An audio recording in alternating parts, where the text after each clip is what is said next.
Bonjour, avez-vous un esprit?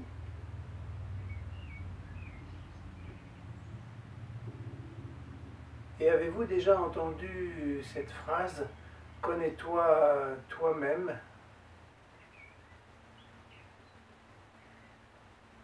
Aujourd'hui, je vous invite à explorer cette question et cette affirmation, mais je vous retrouve dans une toute petite seconde après une prière que je vais chanter en tibétain. Alors, pas de panique, parce qu'il y a une amie qui m'a dit il n'y a pas si longtemps, quand je t'ai entendu chanter, j'ai coupé la vidéo, donc pas de panique, je vais chanter avec la voix des protecteurs de sagesse.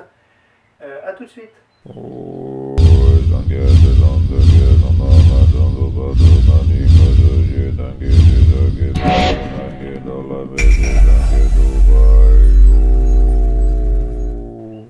Bien, donc nous voici aujourd'hui à répondre à cette question, avez-vous un esprit? Donc derrière le mot esprit, on y met différentes notions qui sont qui partent vraiment dans des directions très différentes. Et bien aujourd'hui, on va baliser le terrain, on va poser des repères pour vous montrer ce que l'on considère comme étant l'esprit dans la tradition du Bouddha. Alors généralement, par esprit, on entend le mental, les pensées, les émotions, les conditionnements, le subconscient, l'inconscient, bref, tout ça c'est la psyché, ce qui nous traverse l'esprit. Et vous allez voir que l'esprit c'est bien plus que ça. Donc généralement, on entend surtout esprit comme mental. Et bien on va voir que dans la tradition du Bouddha, notre esprit est véritablement, et vous allez voir que c'est vraiment le cas, notre esprit est vraiment beaucoup plus large que ça. Donc dans la tradition du Bouddha, le mot esprit désigne finalement tout ce qui traverse vos consciences. Mais le mot conscience, c'est quelque chose de très concret, de très pragmatique. C'est pas de la poésie, donc c'est très pragmatique et vous allez pouvoir le vérifier ici et maintenant. Donc qu'est-ce qui traverse vos consciences? Eh bien, vous êtes conscient des sons, vous êtes conscient des odeurs, en tout cas celles qui s'élèvent dans votre esprit. Donc vous voyez, j'ai posé le mot. Ce qui s'élève en votre esprit, ce sont vos sens, les odeurs, les saveurs, les sons, les images. Ici et maintenant, ce que vous percevez, c'est dans votre champ visuel, c'est dans votre conscience visuelle. Votre ressenti physique, la chaleur, la fraîcheur, le bien-être physique, la fatigue physique, peu importe, toutes vos sensations s'élèvent dans votre champ de conscience. Et les pensées, les affects. Et puis on a des couches comme invisibles de mental qui travaillent à notre insu, on ne s'en rend pas compte, c'est l'inconscient.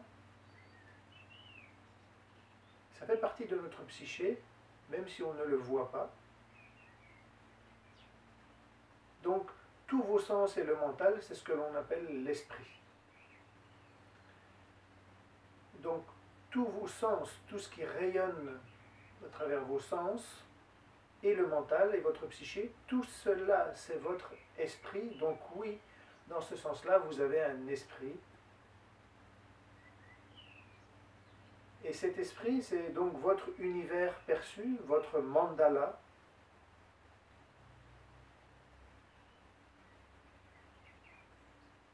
Et donc votre corps physique, ici, que vous voyez, auquel vous vous identifiez, c'est un ornement, un détail parmi tout le reste. Bien sûr, il est très important, ce corps, naturellement, il est très très très important, mais c'est un détail, c'est un aspect du reste. Donc, tout ce qui rayonne, toutes vos consciences sensorielles et mentales, puisque c'est les rayonnements de votre esprit, c'est donc vous, votre corps subtil, votre véritable corps en vérité. Ce n'est pas le corps charnel, mais c'est votre corps, le corps de vos consciences. Alors ce discours peut interpeller, parce qu'on a tellement l'habitude de s'identifier à l'habitant, c'est-à-dire qu'au sein de tous ces rayonnements qui sont votre esprit, vous avez un habitant, la perception qu'il y a un habitant, vous, je, moi. Et on est façonné par cette façon de fonctionner où cet habitant émerge en plus de toutes ces perceptions, en plus de toutes ces perceptions, ou au milieu de ces perceptions, vous allez avoir la saisie d'un moi, je suis moi, le reste, c'est pas moi. Donc, le fait qu'émerge la saisie d'un moi, eh bien, ça va créer la séparation avec le reste. Alors qu'à la base, toutes les perceptions sont le déploiement de nos consciences en dépendance des stimuli, certes, mais c'est le monde et le rayonnement de notre esprit. Et à partir du moment où on saisit comme un habitant, comme ce centre, eh bien voilà, c'est la dualité qui se sépare avec le reste, comme je viens de le dire. Sur la voie du Bouddha, pour accéder à la libération des perturbations qui conduisent aux émotions perturbatrices, eh bien, le chemin à suivre, c'est d'identifier justement l'émergence de la saisie d'un habitant, d'un je, d'un moi, qui devient viscéral, concret. Une fois qu'on identifie la sensation, les notions qu'il y a derrière, lorsque ça devient pratique et non pas conceptuel, alors cet objet de saisie, moi, je, que l'on appelle le moi personnel, eh bien, on va l'analyser pour savoir qu'est-ce que c'est. Moi, je, qu'est-ce que c'est? Donc, on va l'analyser pour voir ce que c'est et ce que ce n'est pas. Et ça va conduire ce chemin d'introspection, d'analyse. Ce n'est pas de l'introspection conceptuelle psychologique, c'est contemplatif. On va le regarder droit dans les yeux et ça va amener à réaliser qu'en fait, bien qu'il se manifeste avec puissance, on ne peut pas le trouver.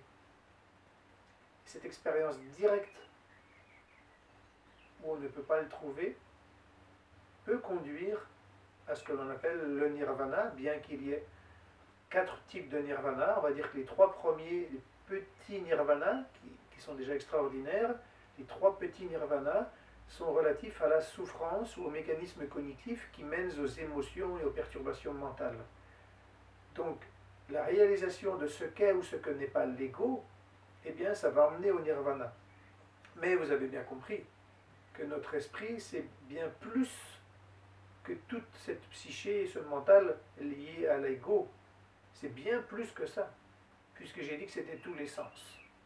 Donc expérimenter réellement que l'ensemble des sens, des consciences sensorielles, donc des phénomènes qui rayonnent dans notre esprit, tels que les sons,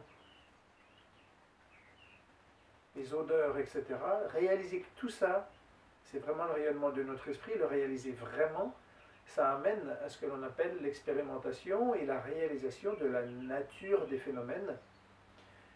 Et ça conduit à, du coup, expérimenter directement ce que l'on appelle notre corps subtil.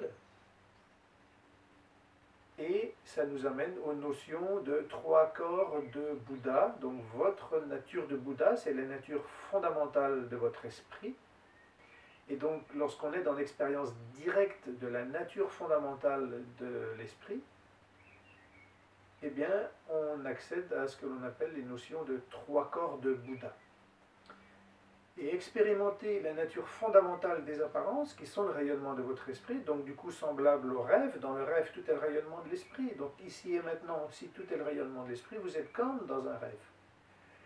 Et en même temps, c'est le monde. Donc c'est les 2 réalités qui sont mêlées, tout comme on mêle de l'eau et du lait. Eh bien, la réalité conventionnelle, relative, qui est le monde, et le fait que tout soit le rayonnement de l'esprit, ça c'est l'union des 2 réalités, réalité ultime et réalité relative. On pourrait détailler bien plus La notion de réalité ultime, ça nécessite beaucoup de développement et de précision. Là, on ne fait qu'évoquer le sujet. Mais expérimenter la nature fondamentale des apparences, c'est se reconnecter à ce que l'on appelle la nature de l'esprit, la nature des phénomènes. Et à partir de cette expérience-là, eh bien, cette expérience désamorce énormément de mécanismes, en particulier la saisie d'un soi, d'un je, qui va être la racine, qui va générer des mécanismes qui mènent aux émotions, et c'est la racine qui va endurer les émotions. Donc c'est très précieux d'étudier, de méditer tous ces exercices, toutes ces réflexions sur la nature de l'esprit, la nature des phénomènes, la nature du soi, le soi personnel, le soi individuel, enfin bref, il y a des choses passionnantes. Et pour suivre ce cheminement, eh bien, on va lire, réfléchir, méditer. La méditation va emmener à des expériences concrètes. Ce ne sera pas de la poésie, ça sera vraiment très concret. Ces expériences vont ensuite emmener à des réalisations. Quand les expériences sont stabilisées et accessibles à souhait, ça devient des réalisations. Et à partir du moment où l'individu peut se replacer dans l'expérience ou dans ses réalisations, eh bien, il peut pratiquer en puissance véritablement les tantras, qui sont faits pour être pratiqués en vérité avec toute leur puissance qu'à partir de ce moment-là. Et donc ça nous amène à des pratiques telles que par exemple les 6 yogas de Naropa. Donc les 6 yogas de Naropa sont des voies pour replacer le méditant en la contemplation de la nature des phénomènes, pour sceller cette expérience, l'approfondir et l'accroître. Donc ça c'est toute la puissance des tantras. Et puis ces pratiques servent aussi aux pratiquants qui ne se sont pas encore reconnectés à l'expérience. Donc ça peut les aider pour les emmener à l'expérience de la nature de l'esprit. Mais en vérité, ces pratiques sont surtout puissantes quand le méditant, quand le yogi est déjà en expérience. Donc là, ça va lui permettre de purifier de façon très puissante des voiles subtils, des conditionnements. Donc le voile du karma, des émotions, du karma tempérament. Je préfère tempérament au mot karma, il parle un peu plus juste quand on ne connaît pas bien cette notion. Donc les conditionnements, l'ignorance fondamentale, qui est la non-reconnaissance de la nature des apparences, justement. Donc ces pratiques profondes, depuis l'expérience directe, vont permettre de purifier énormément de choses, y compris des mécanismes de l'inconscient qui sont sans cesse à la manœuvre au quotidien pour guider notre quotidien. Et en général, cette façon